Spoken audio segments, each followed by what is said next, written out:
Judgment in the appeal comes to North Somerset Council. Lord Toulson will give the judgment of the court.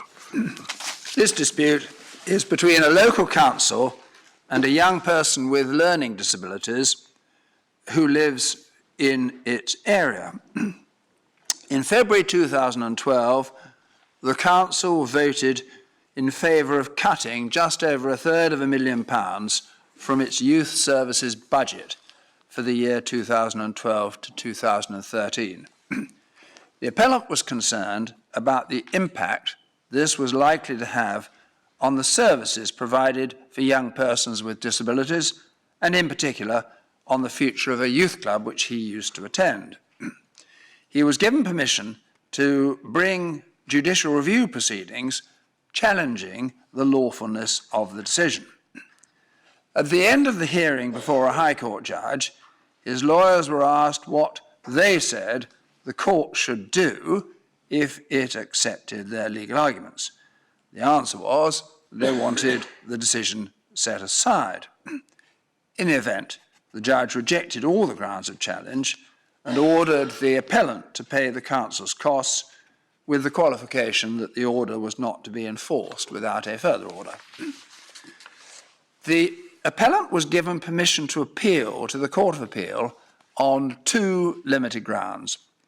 One ground was that before the decision was taken, the council had failed to fulfil its duty under the Equalities Act 2010 to have due regard to the equality needs of disabled persons.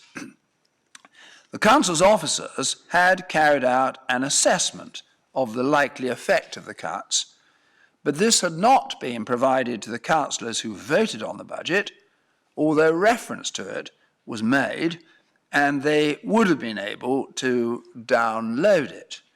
The judge inferred that they'd done so and read it, but there wasn't any evidence to that effect. The other ground of appeal was that the council had failed in its duty under the Education Act 1996 to take into account the views of young persons, such as the appellant, before reaching its decision. In the Court of Appeal, the appellant again argued that the decision should be set aside, and he didn't ask for any alternative form of relief. The Court of Appeal accepted the appellant's arguments about the council's failure properly to carry out its statutory duties under both acts.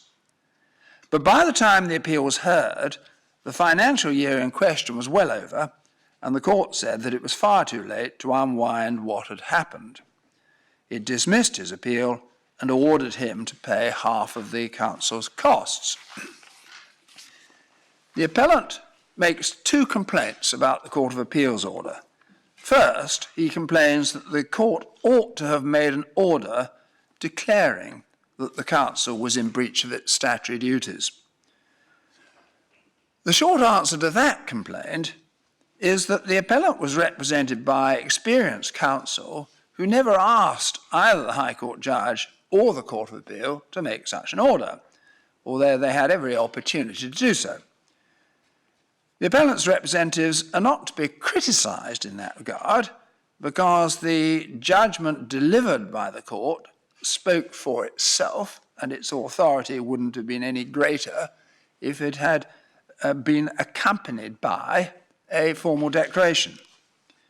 But by the same token, the Court of Appeal can't be properly criticised for not making an order which it wasn't asked to make. The second complaint is that the Court of Appeal was wrong to make a costs order against the appellant. Here he is on much stronger ground. A court has a very wide discretion when it comes to making an order for costs, and it's highly unusual for this court to entertain an appeal on a question of costs alone. But the Court of Appeal said that it reached its decision as a matter of principle, treating the council as the successful party. The court is unanimous that the Court of Appeal was wrong to take that approach. The council was successful only in the limited sense that the findings of failure came too late for anything to be done about them. But that wasn't the fault of the appellant, who'd acted promptly. On the 2 points of law which went to the Court of Appeal, the appellant's arguments were accepted and the counsel's were rejected. This was hardly a victory for the counsel. And the findings of the court had lessons for the future about the counsel's statutory duties. There's also a wider factor. Public law is about public wrongs.